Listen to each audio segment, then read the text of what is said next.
മദ്രാസ് മാറ്റിനി എന്ന സിനിമ ഇപ്പൊ പ്രൈമിൽ ഇറങ്ങിയിട്ടുണ്ട്. അടുത്ത തമിഴ് സിനിമയുടെ ജെം, ടൂറിസ്റ്റ് ഫാമിലി, പറന്നു പോം എന്നീ സിനിമയുടെ ഫീവർ ഒന്ന് കുറഞ്ഞപ്പോ ദാ ഇപ്പൊ അടുത്തത്. ടൂറിസ്റ്റ് ഫാമിലി എന്ന സിനിമയുടെ അത്ര എന്റർടൈനിങ് അല്ലേ പോലും ഇതൊരു ഡ്രാമയാണ്, ഫാമിലി ഡ്രാമ. സത്യരാജ് ഒരു സൈഫൈ റൈറ്ററാണ്. അപ്പൊ ആളുടെ മനസ്സിൽ കൂടെ കൂടുതൽ ഇങ്ങനത്തെ ബ്ലാക്ക് ഹോൾ, കോംപ്ലിക്കേറ്റഡ് സംഭവങ്ങളൊക്കെയാണ് പോണത്. പക്ഷെ ആ വ്യക്തി കഥ പറഞ്ഞു തുടങ്ങുന്നത് ഒരു മിഡിൽ ക്ലാസ് ഫാമിലിയുടെ കഥയും. ഈ ഒരു സിനിമയുടെ 1.25 മണിക്കൂറും ആ ഒരു മിഡിൽ ക്ലാസ് ഫാമിലിയുടെ പ്രശ്നങ്ങളും അനുഭവങ്ങളൊക്കെയാണ് പറയുന്നത്. ആ കുടുംബത്തിലെ ഓരോ അംഗങ്ങളുടെയും വിഷമങ്ങൾ, സൊസൈറ്റി അവരുടെ കാഴ്ചപ്പാട്, സൊസൈറ്റി അവർക്ക് കൊടുക്കുന്ന പ്രഷർ, കാസ്റ്റ് ഡിസ്ക്രിമിനേഷൻ, ഇതെല്ലാം അടങ്ങിയ ഒരു ഡീസന്റ് സ്റ്റോറി ടെല്ലിംഗ്. അങ്ങനെ ആ ഒരു 1.25 മണിക്കൂറിൽ നമുക്ക് ആ ഒരു ഫാമിലിനെ കംപ്ലീറ്റ് നമുക്ക് മനസ്സിലാവും. അവരുടെ പെയിൻ, സഫറിങ്, സ്നേഹം എല്ലാം. ഡെബ്യൂ റൈറ്റർ ഡയറക്ടറായ കാർത്തിക് മണി നിങ്ങളൊരു അടിപൊളി സ്റ്റോറി ടെല്ലറാണ്. ടൂറിസ്റ്റ് ഫാമിലി എന്ന സിനിമയിൽ കുറച്ച് കമേഴ്ഷ്യൽ എലമെന്റ്സ് കൂടുതലായിരുന്നു. ഈ ഒരു സിനിമയിലും കമേഴ്ഷ്യൽ എലമെന്റ്സ് ഉണ്ടെങ്കിൽ പോലും അത് ആ ഒരു ഇതിലെ ക്യാരക്ടേഴ്സിന്റെ ഇന്നസെൻസിലും അവരുടെ ഇത് ആ ഒരു റിയലിസ്റ്റിക് ഡെപ്പിക്ഷനിലും അതങ്ങ് മൂടിക്കളഞ്ഞു. അതൊരു രീതി നോക്കിയ ബ്രില്യൻസ് ആണ്. ഒരു കഷ്ടപ്പെടുന്ന കുടുംബത്തിന്റെ കഥ ഇതിലും ഭംഗിയായി പറയാൻ എനിക്ക് തോന്നുന്നില്ല. ഒരു പെർഫെക്റ്റ് എക്സാമ്പിൾ ആണ് മദ്രാസ് മാറ്റ് എന്ന സിനിമ. We will understand and feel each and every characters emotions. അത്രയും very well written and very well executed സിനിമയാണത്.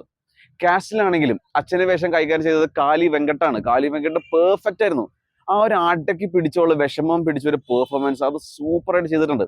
അതെല്ലാം കൂടി പൊട്ടിത്തെറിക്കുന്ന ഒരു നിമിഷമുണ്ട്. പക്ഷെ അതുപോലും ബാലൻസോടെയാണ് ചെയ്തിരിക്കുന്നത്.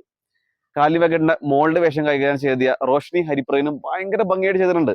ആ ഒരു ഇന്നസെൻസും ബോൾഡായ ഒരു ക്യാരക്ടർ വളരെ നന്നായി തന്നെ ഹാൻഡിൽ ചെയ്തിട്ടുണ്ട്. മോന്റെ വേഷം കൈകാര്യം ചെയ്ത വിശ്വ, ഭാര്യയുടെ വേഷം കൈകാര്യം ചെയ്ത ഷെല്ലി കിഷോർ, എല്ലാവരും വളരെ ഭംഗിയായിട്ട് ചെയ്തിട്ടുണ്ട്. വേറെയും കുറച്ച് നല്ല ക്യാരക്ടേഴ്സ് ഉണ്ട് ഇതിലെ. ദിനേശിന്റെ കൂട്ടുകാരന്റെ വേഷം കൈകാര്യം ചെയ്ത ആക്ടർ, ഒരു പൊളിറ്റീഷ്യൻ ഉണ്ട്. പിന്നെ അത് മാത്രമല്ല നമ്മുടെ കാലി വെങ്കട്ടിന്റെ കൂട്ടുകാരൻ, ഇവരൊക്കെ വളരെ മനോഹരമായിരുന്നു. പിന്നെ സത്യരാജ്.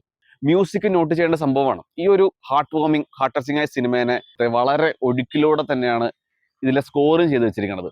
എഡിറ്റിംഗ് നീറ്റ് ആയിരുന്നു, വിഷ്വൽസ് വളരെ ഭംഗിയായിരുന്നു. ആ ഒരു ഇതിൽ ഈച്ച് ആൻഡ് എവരി ക്യാരക്ടേഴ്സും ഇതിൽ ഓരോരോ സീൻസിലൂടെയും വളരെ നമുക്ക് ആ കുടുംബത്തിന്റെ ബോണ്ടിങ്ങും അവരുടെ ആ ഒരു വിഷമങ്ങളൂടെ നമ്മളെയും കൂടെ യാത്ര ചെയ്യിപ്പിക്കും. നെഗറ്റീവ്സിനെ പറ്റി പറയുകയാണെങ്കിൽ ഈ ഒരു സിനിമയുടെ ആദ്യത്തെ 1 മണിക്കൂർ ഭയങ്കര സ്ലോ പേസ്ഡ് ആണ്. വളരെ സ്ലോ, പയ്യാണ് കഥ പറഞ്ഞിരിക്കുന്നത്. പക്ഷെ അതൊരു തരത്തിൽ നോക്കി ഈ സിനിമയുടെ ഒരു ഭംഗിയായിട്ട് വേണമെങ്കിൽ പറയാം. അതുകൊണ്ട് തന്നെ നമുക്ക് അവസാനത്തെ ഘട്ടത്തിൽ നമുക്ക് ഭയങ്കരമായിട്ട് ഫീൽ ചെയ്യും, നമുക്ക് ഭയങ്കരമായിട്ട് നമ്മുടെ മനസ്സിൽ തട്ടും. എനിക്ക് തോന്നുന്നത് ഈ സിനിമ ഇപ്പോൾ തിയേറ്ററിൽ ഇറങ്ങിയായിരുന്നെങ്കിൽ എന്തായാലും ആൾക്കാർ കാണാൻ പോയതെന്നാണ്. പറന്നു പോം, ടൂറിസ്റ്റ് ഫാമിലി, കുടുംബസ്ഥൻ എന്നീ സിനിമയ്ക്കൊക്കെ ആൾക്കാർ ഇപ്പോൾ ഒരു ചാൻസ് കൊടുക്കുന്നുണ്ട് തിയേറ്ററിൽ. അതേപോലെ ഈ സിനിമയ്ക്കും എന്തായാലും ഒരാൾ ചാൻസ് കൊടുത്തേനെ. ഒരു feel good, heart warming, heart touching ആയ ഒരു നല്ലൊരു ഫാമിലി സിനിമ തന്നെയാണ്. മസ്റ്റ് വാച്ച് ആണ്, പ്രൈമിൽ അവൈലബിൾ ആണ്.